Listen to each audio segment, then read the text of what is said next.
Hi, welcome to my cast, Conservative Watch Australia. I'm Jeremy Scamp. Today we'll be discussing or having a follow-on discussion about the state or the mess that Queensland politics or politics in general in Australia is at the moment and the organisation of their parties. For quite a long time now we've seen that the Conservative vote has been fractured. And what do I mean by the Conservative vote has been fractured? Well, once upon a time, going back a bit further, there was the Liberal Party, and then there was a National Party, and there was a Labor Party. And the Liberals and Nationals realised that they had more in common than what they thought, and they needed to combine to increase their voting power and the likelihood of them being elected. So we have the LNP. Now, since then, with people being a little bit disgruntled or upset with the way of the LNP, there's been some what you would call breakaway parties that have formed. More prominently, Pauline Hanson's One Nation, the Palmer United Party, the Katter Australia Party. Now, the fracture has significantly weakened the Conservative vote. And again, so I'll go over that again. People that used to vote for Liberal National Party would now be voting for the other minor parties that I spoke about before. And so it's spread out over at least 5 parties, if not more, because you do have people that vote independents and some other smaller parties that do attract some votes as well. But collectively, the percentages of those smaller parties don't really contribute to the outcome. And you would have to make the assumption, and I'll show you some data that does sort of like suggest that soon, that most of these votes, or most of the votes for these parties would go to the LNP if those alternate parties did not exist. Okay, so basic terms, remove One Nation, Climate United Party and all of the other smaller parties. The people that would normally vote for them can't vote for them because they don't exist. They would probably vote for the Liberal National Party. Now, that may not be the case 100% of the time, but we will go on with that in a minute. And what would this mean in Queensland? And I'll show you in a second with some percentages that it would probably result in an ALP in the government in Queensland. So what does this mean in Queensland? This would probably mean that it would result in an LNP government in Queensland. And here's why. I'll show you the data now. Just before we go into the data, I'll let you know, because people like usual that don't agree will just quote, oh, where did you get your numbers from? All of the numbers and the screenshots that I'll show you today are directly from the Queensland Electoral Commission's website, so it can't be disputed. Okay, so right now you'll see up on the screen that there's the data from the Queensland 2020 state election. Okay, just have a quick look through that so you can see the percentages on the right-hand side and the names of the party on the left-hand side. And there's the Queensland state election for 2017. So 2 concurrent or consecutive state elections that we're showing there.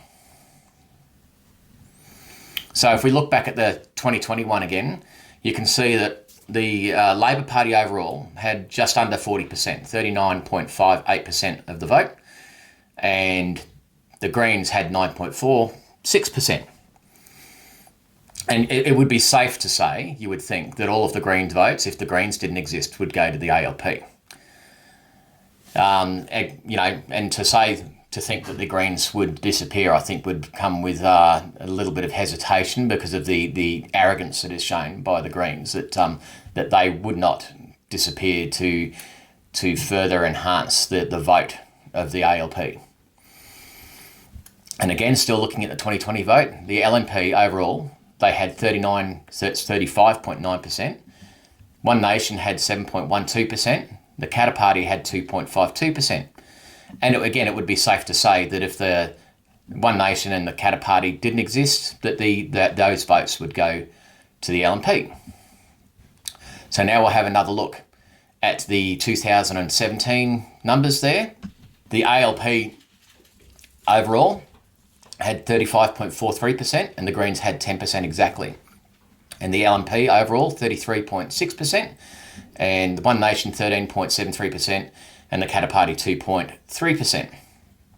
Now, you throw into the mess here what we call here in Australia the swing voters, people that really don't necessarily vote the same all the time. They'll vote either way because they don't really show any interest in politics and just move between the two major parties because that's what they hear about on the news the most. or it's people that that align their lifestyles or their businesses can be affected by different election promises, and they will base their vote on what could be best for them or best for their business.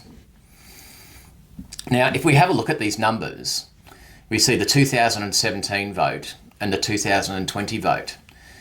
You can see that there's quite a, in the 2020 vote, there was quite a decrease in the One Nation vote. So it's about 7%, just under 7%.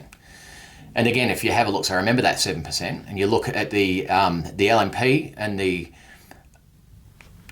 ALP overall votes between the 2 months as well, that you can see that those votes are actually cast almost evenly between the two parties. So my theory that Pauline Hanson, the Pauline Hanson One Nation vote would definitely go to LNP may not be exactly true.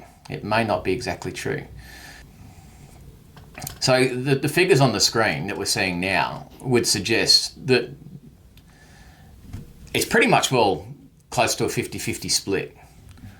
Or if the Greens remain a party and they stick around, which I think they will, it could actually be a landslide vote victory to the LNP, allowing for preferential votes, which you can never predict as well.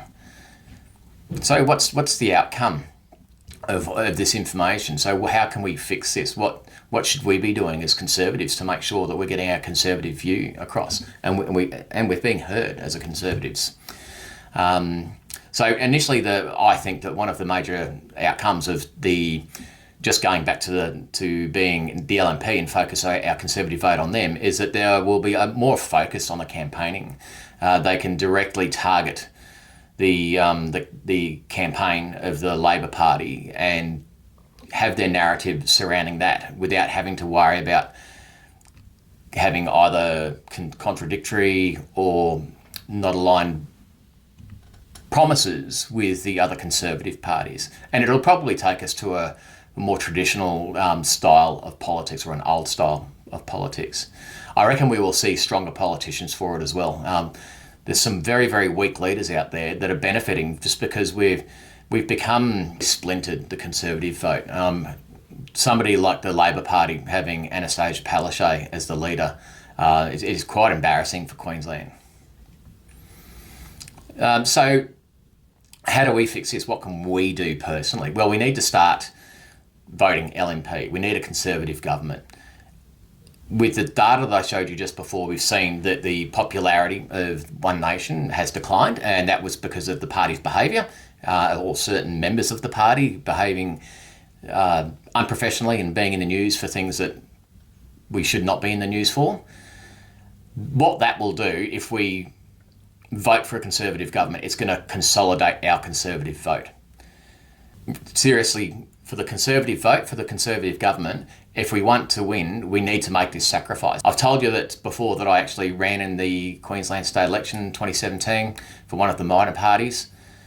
So this is something that I can see now that what I did was wrong and I probably shouldn't have done it. I was just lucky that in our region, the LNP have quite a stronghold because we've got a couple of good representatives that look after Toowoomba.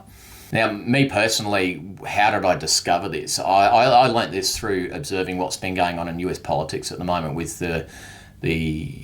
what I feel to be the unlawful demise of Donald Trump. Had led some people in the MAGA movement to look at making a breakaway Patriot Party, but thinking about that with what I just spoke about, all that's going to do is weaken the Conservative vote, and it's just going to let the Democrats get in. And the same thing is it correlates to Australia as well. Okay, that's it for today. I like to keep it nice and short. Don't forget to hit the like button and share where you can, please. Really need more following on Rumble. I've said it before, I'm struggling to get be a bit more visual in that area. YouTube doing quite well.